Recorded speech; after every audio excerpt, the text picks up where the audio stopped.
a close second. No sucking on stage. You guys give it up for the funniest lady again on stage. Give it up for Alecia, folks. Somebody make some noise. Hey.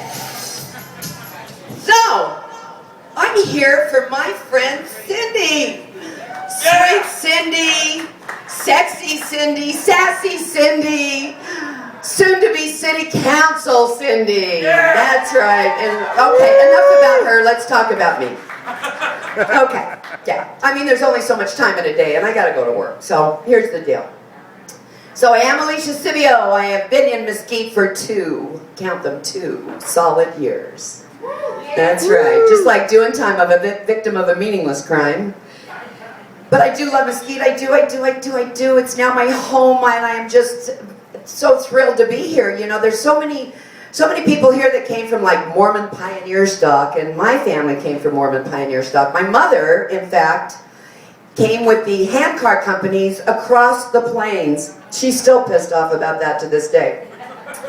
Really angry, I know. And they developed this unusual disease coming across the plains with those handcar companies. It's called AAHDD.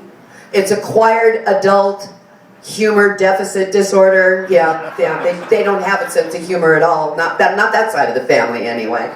And I think she's just, you know, I think they were mad, those women, because they were like in, I don't know, 118-degree weather, 19 petticoats, and a hat that made you look like Seabiscuit at the Kentucky Derby, you know what I mean? It's brutal, yeah. Couldn't give them a pair of pants, no, And probably the kids sitting in the back of the handcart or the covered wagon going, are we there yet? Are we there yet? Are we there yet? Are we there yet? I'm just saying. It's probably brutal, I don't know. And then, you know, and then my dad, you guys probably all know my dad, Drunky McDrunk. Yeah, my dad, lovely man. My dad actually was the chief of police in Henderson, Nevada for 30 years. God bless his soul. And he was a wonderful guy, great sense of humor, terrific guy. His family actually came from Southern plantation owners, you know, tobacco growing, slave owning, unrepentant Confederates. We love him. And he died in 1994, and I just kind of want to tell you that sad little tale. You know, my dad, it was probably the funniest funeral I've ever been to in my life. My father, thank God, gave me a sense of humor. Now my dad suffered from bipolar disorder, otherwise known as you're pretty screwed up in the head disorder. And he drank. And he could have a choice. He could either drink or he could take his meds, so he chose to drink. I mean, who wouldn't, right? I mean, is that even a choice? I'm just saying.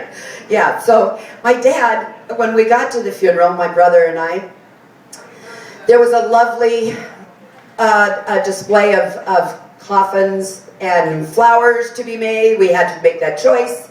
And when we went in, we saw all the yellow roses, and that was my father's favorite, yellow roses. It was lovely. And the story behind that is, when my dad was having one of his manic episodes, he got on a plane in Portland, Oregon, and made it to Dallas, never paid for the ticket. Nobody even knows how he got there. But the police called me and said, hey, you want to come pick up your dad? We don't even know how he got on the plane. But in the meantime, he had stolen my stepmother's credit card, and he was sending 6 dozen yellow roses a day to her job. God bless him. He's so romantic. And so every day she'd get these roses, but she didn't want to tell anybody that it was her credit card that was racking up the bill. So when we went in to get the flowers for Dad's funeral, I said to her, Barbara, why don't we get yellow roses? And she said, are you effing kidding me? I said, wouldn't it be like a final epitaph? You know, wouldn't that be funny? And she said, no. And then she said, yes, let's get them. Let's get them. So we got them. So then we get to the funeral. And of course, there's me and my brother and my stepmom and all her stepchildren and all the various people that my dad knew all over Portland. My father was a pretty famous artist in his retirement years in Portland, Oregon. And every bar that he had ever frequented, he did a painting for, which was lovely for him to do that. So all of the people that were his bar friends were there as well. we were standing in the line, and as people came up and passed the casket, they came over to shake our hands. And one woman said, "Hi, are you Alecia?" And I said, "Yes, I am." And she said, "Is this your brother Blake?" I said, "Yes, he is." And I said, "And who might you be?" She said, "I'm Carol. I'm your father's first wife." And I said, "Oh my God. Well, my mother will be really sorry to hear that you were the first wife, because she apparently didn't know that." And I turned around to my brother, I said, "Blake, this is Carol, our father's first wife." And he did one of those exit, stage left even. He was going to get the hell out of there. And I kept him right there. And I said, "Barbara, this is Carol, Dad's first wife." And she said, "Oh, for God's sake, she's not wanting to have coffee and conversation, is she? Because I'm really not in the mood." And then she turned around and looked at the casket and she said, "Hugh Allen, you son of a bitch." It was the greatest. So then I said, "Carol, what brings you to Dad's funeral today?" She said, "I just wanted to see what you looked like." Oh, yeah, it gets better. Wait, it gets better. So then we all decide we have to go to the place to bury Dad, which is the Willamette Veterans Cemetery. I don't know if anybody's been there in Portland, Oregon, but it's actually quite beautiful. It actually looks like a picnic area. And in fact, there are several places that look like you could have a picnic. You have picnic tables with a little shelter area. It's fabulous. And so we all went to the picnic area, and we sat down where my brother, who has a very large stick about this big, well, never mind.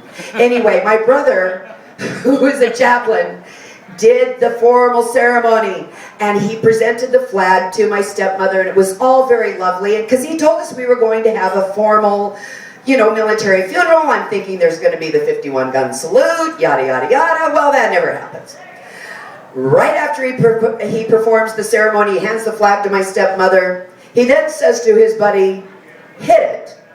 And his buddy has a little tiny cassette recorder about this big, and it sounds like a kazoo, and it goes, "Me, me, me, me, me, me, me, OMG. That was hilarious. So now I got my head down, I'm pounding the table, people think I'm in great distress, and I'm crying my heart out. In which, in fact, I am dying laughing. So now we go down, we get in the hearse, or not, well, we didn't get in the hearse, for God's sake, that would have been really morbid.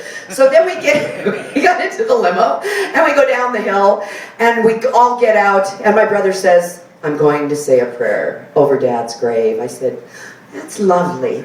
Okay, so we walk down the hill, and we go down to the gravesite. However, there is no gravesite because there is no hole for Dad. No one has dug the hole for my father, which is really funny to me. So my brother goes, "Well, I can't believe this. This is just not right." I said, "You think?" So he runs up the hill and he makes a phone call, and here comes a little crane. Comes over, digs the hole. In the meantime, my stepmother is sitting inside the limo going, "Oh my God, I so need a cocktail. Oh my God, I so need a cocktail. How long does the outside part really take?" Priceless. You can't pay for this stuff. It was so good. So then, here comes the other crane. And it is a casket. However, it is not Dad. It's somebody else. My brother goes, "Stop, do not put that man in this grave." It's just the greatest. The little guy turns around, mortified, comes back, second crane. My brother goes, he finally blows it, and he goes, "I do not fucking believe this. That is not my father." It's just the greatest. So definitely wasn't our Dad. It came back the third time. They finally buried Dad. I told my stepmom, I said, "Would you care to have a cocktail?" She said, "Absolutely." I said, "Do you want to go to the bar where they have the yellow roses and the paintings?" She said, "Absolutely." And that's my story about no hole for Dad, and that's about it for me. So God bless.